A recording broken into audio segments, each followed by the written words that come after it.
I am Sumit Gupta, and this is Choosing Leadership, a podcast for high performers with big dreams at work and life. This is a podcast for people who know deep inside that there is more. Have you achieved a great deal of success, but on the inside you still feel empty and like an imposter? Do other people see you as a strong leader? And you wonder why it still feels so lonely and suffocating. The aim of this podcast is not to provide you more content, but instead shift the context under which you operate.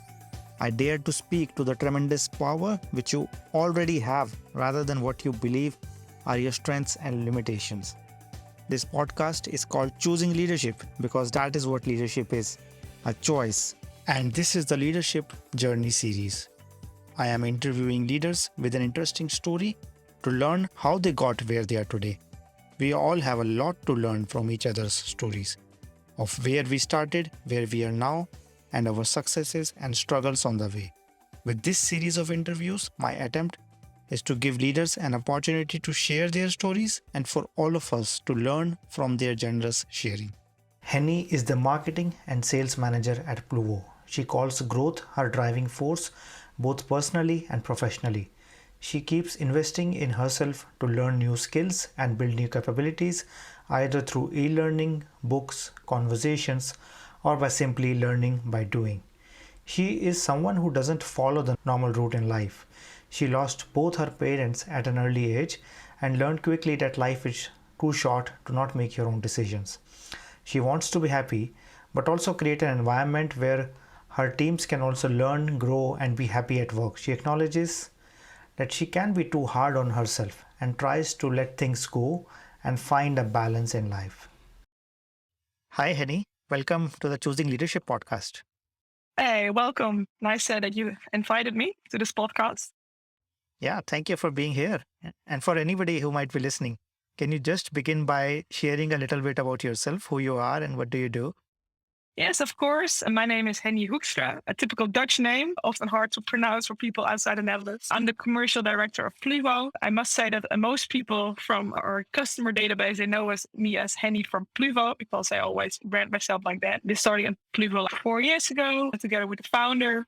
So I've been there from the start until where we are now. I am living in Amsterdam with my boyfriend and my cat. Love everything about tech, Saas, and in my free time, I like to go out with friends, CrossFit, and make new adventures. That sounds already wonderful. So you're in the startup and then you like physical adventures as well.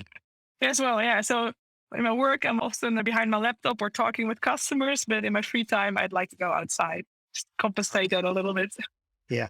And before we go into that, can you share a little bit of your backstory and how you got to be where you're today? Yes, of course. How far would you like me to go into this story? Totally depends on you. All right, good question then. So I studied business. A lot of people, of course, study business. I did it in Enschede at the university. And I actually never thought I would end up into the SaaS industry. Actually, never thought that I would do that because most people from my studies, they go to the corporates, the big four, maybe some consultancy firms. But by accident, I went into, how do you call it, like a conference, and I was talking to someone who worked at a software company. And this person had VR glasses and I had to try them. And that didn't go well. So I kept falling over. And then I started talking with this person. And I got my first internship at a SaaS company. It was about expansion abroad, the research. That's why I was triggered. But I thought, software, I don't know about that. But the assignment sounds amazing. And actually there, I found out how amazing software is and the SaaS world. So actually, I was already, when I was like 21, 22, I knew from that point that I would work at a SaaS company. I was studying, I was graduating, I was traveling a little bit, I was studying in Berlin as well.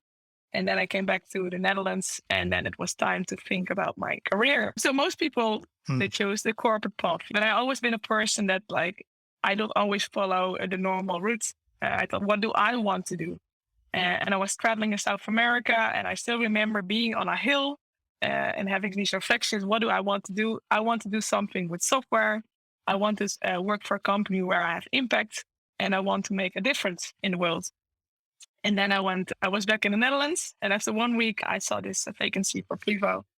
And it was a startup without any customers. It was about education, about making an impact. And it was, I was very happy. And I immediately thought, let's go work there. as an online marketer.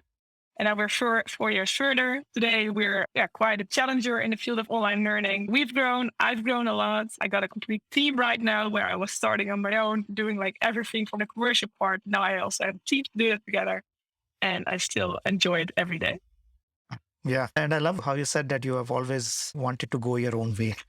Yeah. Never been like that, like corporate seeker or the seeker of the regular way of doing things. So can you share a little bit more about that? What shaped you as that kind of person? Any key people or any key events before that, before what you shared? Yeah, absolutely. So that's getting a little bit personal, but it's also about personal growth, right? This podcast. So one thing about me, what happened in my life is that I lost my both parents on a quite early age. I lost my mom when I was 13 and I lost my father when I was 22. They both were ill. And actually that learned me quite quickly that life is short. Life is too short to make decisions that you don't want to have. So you can go a path because everybody's following it, but feel unhappy with it. And I thought, I don't know how long I am able to live. So if I make a decision to go for a career, to work somewhere, I don't care what people say because I had a lot of comments. Are you sure you want to work at a startup? Why would you work there? You don't earn that much money. You could rather work at a corporate, blah, blah, blah. But I didn't listen to them because I knew that this would make me happy because I knew life is too short to make decisions that like don't feel well. So I think that those are the main parts of my life that quite shaped my choices into this.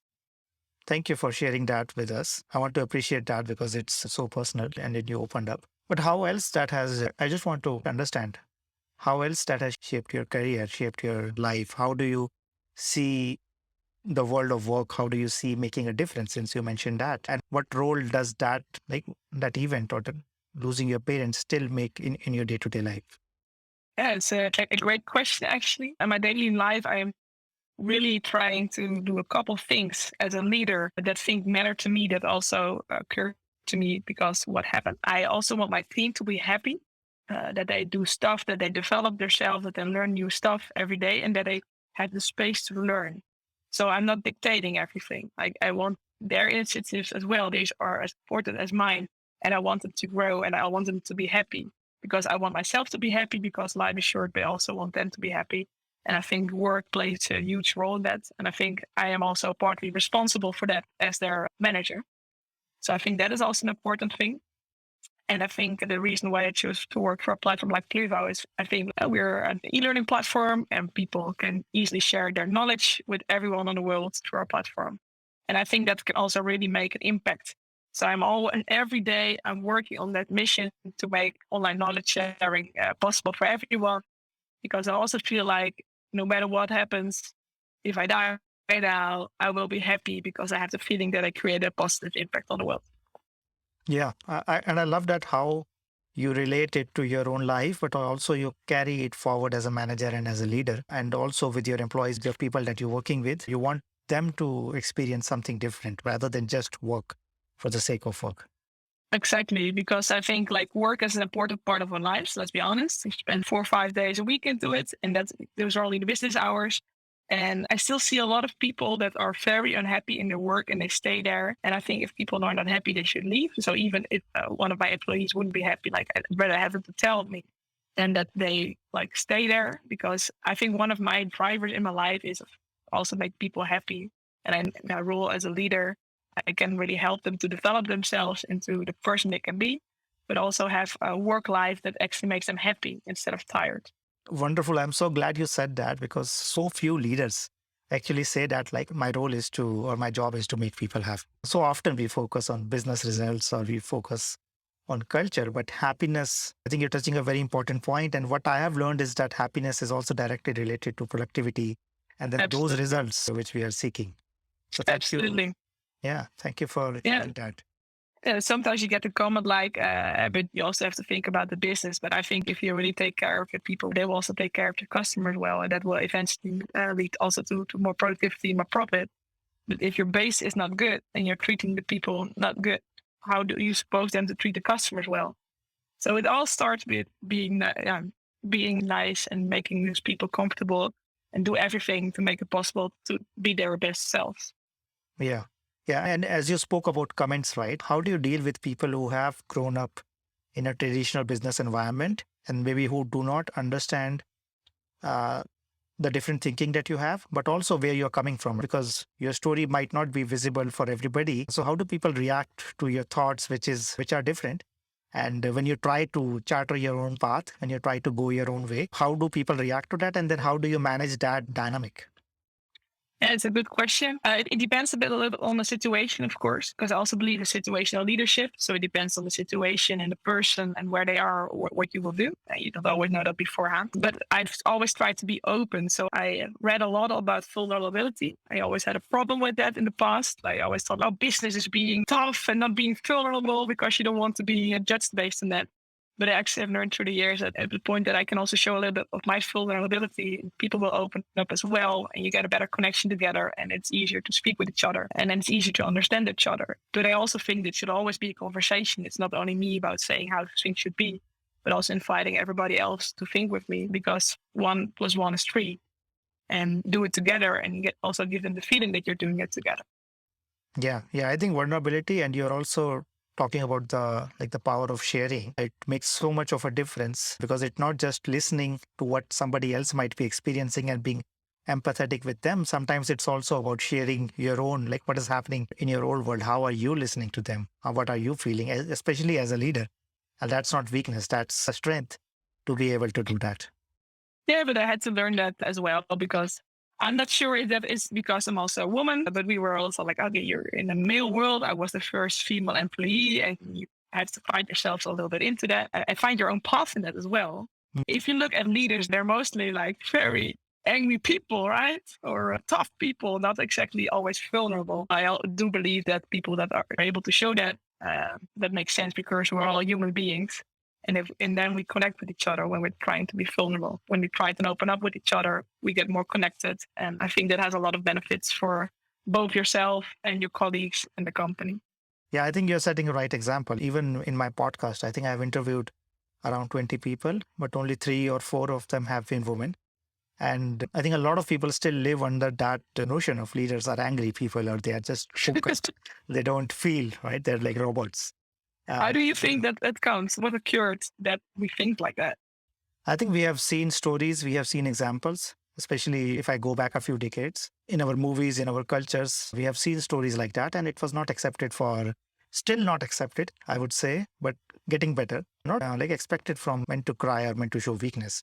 That was seen as a weakness on their personal front, and that always makes something difficult. And I think now we are coming to that stage where it is okay to say that you don't know, or I need help. And those are not signs of weakness, because if as a leader you need help, but you can't say that you need help, then what could be a bigger weakness than that, right? Because then you are struggling inside and nobody else is able to help you. Yeah, but I think with more women leaders coming up and basically breaking the mold and not trying to be more like men, but really bringing their own personality into it, and then also standing up and sometimes like having the men around them change is what is required to show a very different kind of leadership. I think we need both. I think we need masculinity, but we also need femininity. And there is value in having both. And so thank you for sharing that. Yeah, I think that if you have both inside a company, I think there's always also research about that. It also leads to more profitability. So that's primary. And secondary, of course, people will be happier if it's more in balance. But also it's good for the company. And I find that very interesting, because we always say you have this quota and stuff like that. And are females actually leaders? Yes or no? There's a lot of discussion on that. Aren't they born to be a different way? Actually, if you look into the numbers, yes, we are. It's also good for the company and its profit.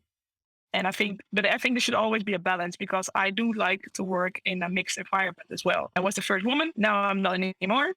I'm happy with that, but I also like that it's really a mix of different genders. Yeah.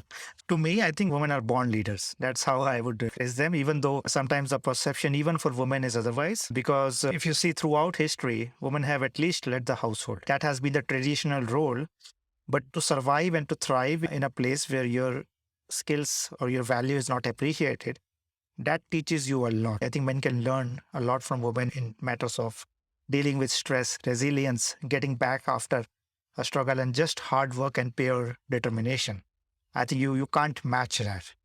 And again, I'm not generalizing, but there's a lot which we can learn from that feminine side. And most often it's our own ego, especially as men, if we stop ourselves from learning from a different kind of human being.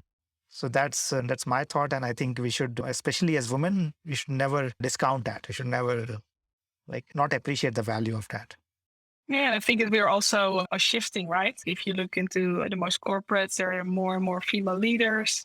But there's a reason that there are a lot of initiatives like women in tech, because there are not that many women in tech. But let's be honest, I also ended up in tech accidentally by using VR goggles and not being able to understand what happened because it kept falling over. But it's a great industry. And I also think that if we really want to change that and have a lot of diversity, we should start like from childhood and not push people in boxes, but let people experience everything regardless of gender. Yeah, and I think you are raising a very important point of being serendipitous or being accidental. And so often we miss that, right? It would be so easy for you to reject that signal at that point of time and say, I'm going into corporate. And I see a lot of entrepreneurs or a lot of leaders, they'll end up doing what they're doing because of an event which was not planned. And then I also know a lot of people who have continued to stay on a single path, on the traditional path, and they regret that they have not listened to some of those signals which have come up. So it's a beautiful analogy to be able to listen to your intuition sometimes and to those signals and to take action and let yourself be guided by life rather than trying to control everything. Yeah, it's easy to think that we can control everything, but we can't. And I think there's even research about how we make decisions, is that it first happens a little bit more into your intuition and then you rationalize it. So we think we rationalize everything that we do. Actually, we don't. So yeah, even in the things that when we find ourselves being rational, even then we are not. And that's so interesting. Yeah, that's you just have to trust your gut. Yeah, that was one of my biggest aha moments when I learned that our emotions and our intuition play a bigger role in our decision making than our rational mind. And it's so counterintuitive in the world we live in, which is very heavily dominated by our thinking mind, our analytical skills, and basically discounts the softer side. Again, I think it's because of that patriarchal culture which has been a part of most of the world if I go back centuries or even decades. But what we are learning is that emotions are very real. They have value. They're not a weakness. I remember 15, 17 years ago when I started to work, if somebody were to cry, they would be seen as weak. And there were people who would actually say that, go home, come back when you're done with that. And it's so difficult, so different to how I lead or anybody else leads today. Yeah, I think that also shifts. And I think there's also more space for emotions. But I also believe, let's be honest, I did make those mistakes that my gut said I shouldn't do it. But my ratio said I should do it. It's a good deal, do it. And I always actually regretted those decisions because it doesn't feel good for a reason. And I should have listened to that. I know that, but your ratio saying, yeah, but it's a good deal and it could be having a big impact, but it just didn't feel well. And if I go counterintuitive, make counterintuitive decisions, I shouldn't do that anymore. I try to learn myself that because we are in a rational environment, we try to rationalize everything, make rational decisions. But actually, as we said, most decisions you don't make on a rational basis. Exactly. And a lot of my work is helping leaders connect with that deep intuition level where they know, but they don't have reasons to justify what they know. And then how to make sense of that, how to, first of all, have that courage to listen and act on that, and then how to build people, take people along with them. And that's always a tricky slope because you never know which way. And that's, I think, in the context of leadership, you always have to have that courage to really charter your own path, as you said, right? Coming back to now, what do you find most challenging in your work? Finding focus on where to go. It's also a personal thing. I'm a really creative mind with also a lot of ideas, energy. I am able to make that into structure for my team, but sometimes I have to find the focus for myself. I'm very hard on myself sometimes. I have to do everything and everything make everyone happy, but sometimes I should also be able to and now we focus on this project and now we focus on that project. It's both good side of me that I always have ideas, good business ideas, but also a weakness because I always have new ideas. And I think at this point, we're really looking to figure what is our focus for the upcoming half year and upcoming years and choose. So not do everything, choose. And yes, this could be a good thing, but put it into the planning instead of at the beginning of the startup, you just do everything because we have no clue what would work for customers. We're already into the growth hacking mindset, try everything, see what works. But now because we're professionalizing and we're scaling up, you get more processes. Also, those projects should be more like formalized and be put over time. And it's a transition, actually. And I have to let things go because, as I said at the beginning, I did everything on my own. And now I have a team. And now I also just hired a customer success manager who is also going to take over some roles and some responsibilities. So I'm also in the process of letting more and more go and redefining my role. Yeah. And over this period of time, right, what have you learned, especially being in a startup, which is very fast paced normally, and there is also a lot of pressure? So how have you managed to find that balance and focus in that fast-paced world with so much pressure to perform or to succeed, not just for your role, but also as a startup, you have to prove yourself? Yeah, I think even if it's early in the process, find a process that you can work with. So we really believe in the lean startup and the growth hacking tactics. So we use a lot of experimentation, but also like formulate experiments. All right, we want to try this. When is it successful?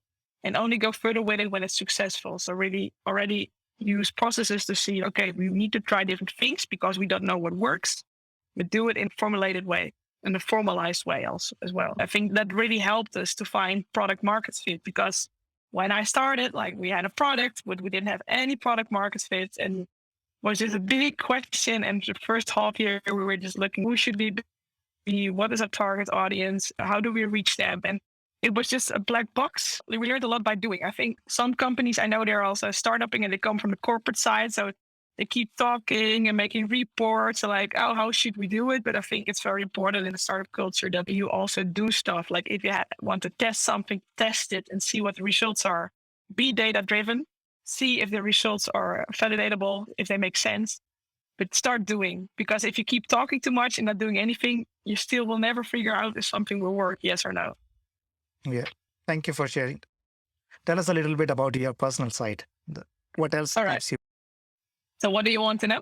Any specific slides? We spoke about some adventures earlier, but what I'm really interested in, what I really found in with a lot of leaders is what they do outside of work also shapes their leadership, shapes them as a person. So anything curious, anything interesting? So I do CrossFit a lot. I think a lot of CEOs and leaders that I've spoken with, they do a lot of sports actually. And I understand why, because your mind is always working with ideas. And for me, it's one of the ways to not think about anything. So there's more space to think. And I also love being outdoors because I think also as a leader, you are responsible to make decisions and create new ideas, new pathways, and you don't make them when you're in a meeting. Mostly not. You're also talking with each other. The best ideas you don't have when you're at the computer. So in the things that I do outside my work life, like sports, or I like to go outside, being outside. Sometimes I do skating, stuff like that. Then the best things come up. And I think there's never really a clear distinction between work and private, of course. But for me, it's best to take breaks and do something completely different if I want to excel in my career and in my work. So it's a little bit more personal. What do I do in my personal life to keep my mind into control, but also that makes me able to have new ideas and build the company further.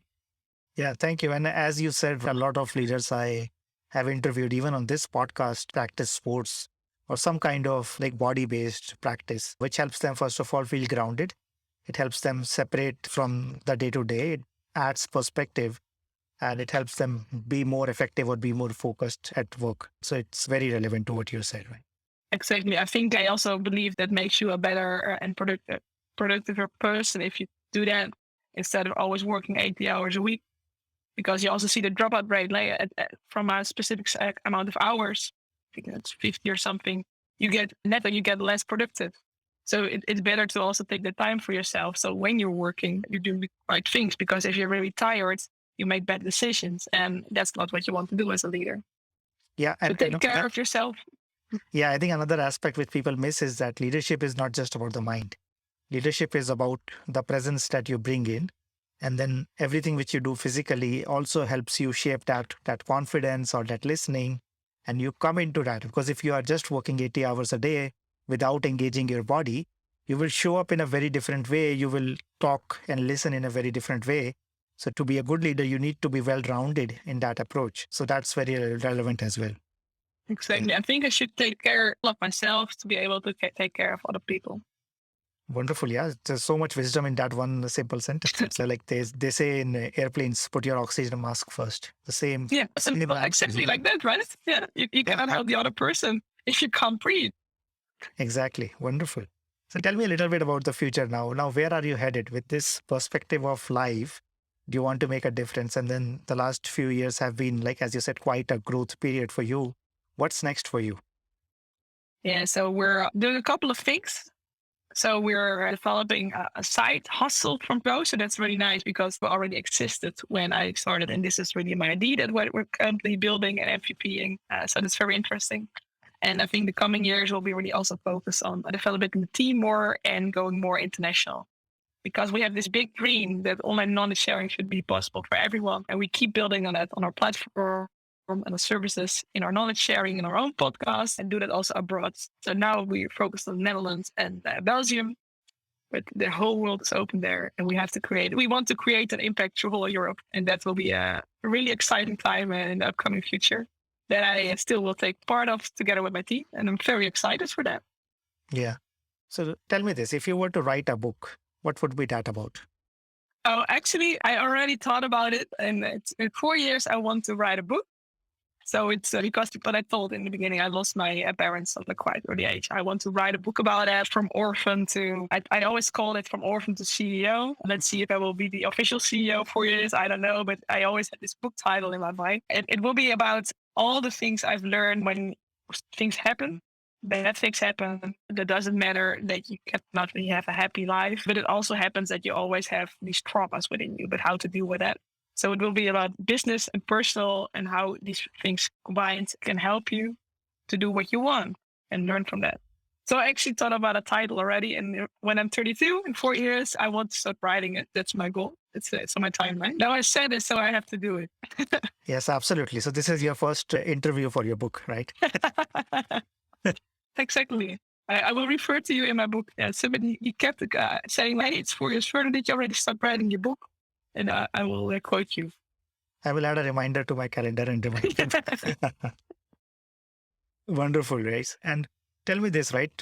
Book writing is a dream, and I'm sure you will have the book soon. You have the title already. You have the message already. In a way, a lot of what you're doing is you're living your dreams, right? You're charting your own path. What advice would you give to somebody else who have an idea of what their dream is, but yet they found themselves stuck for whatever reason that they have?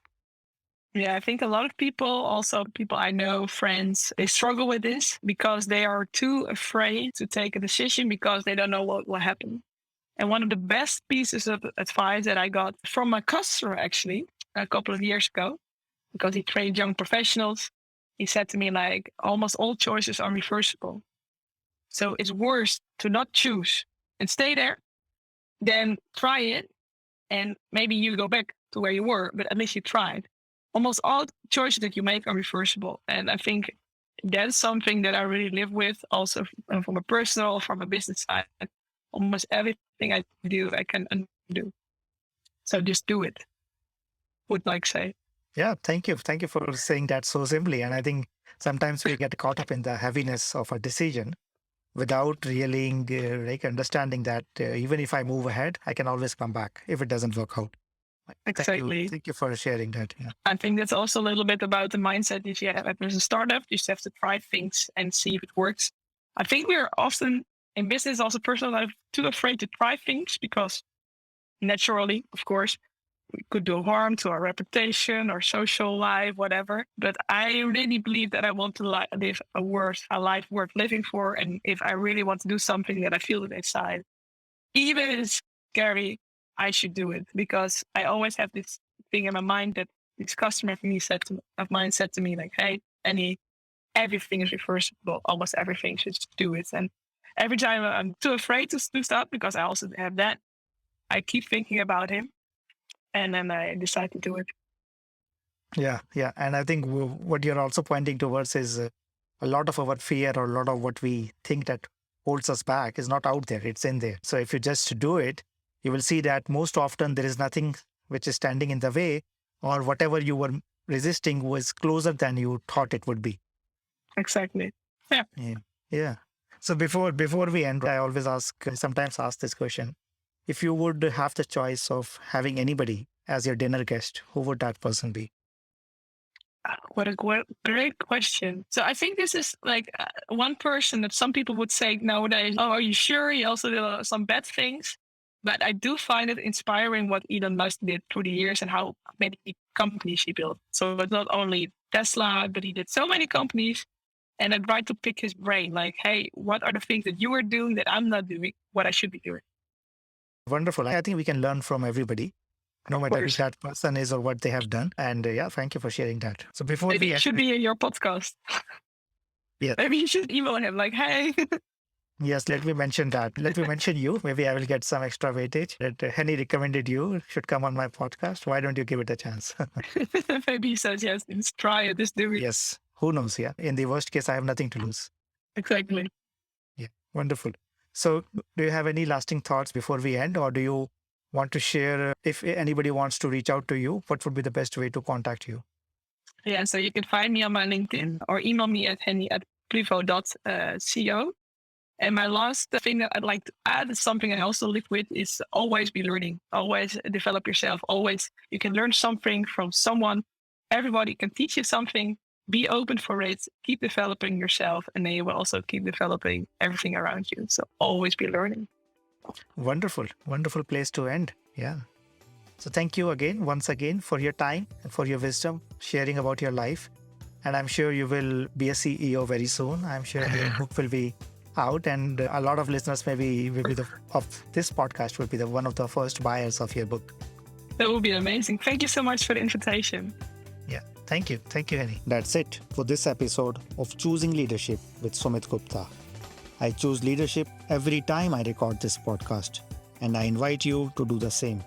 I invite you to design a life of joy, meaning, pride, and satisfaction, not just for yourself, but also for those around you.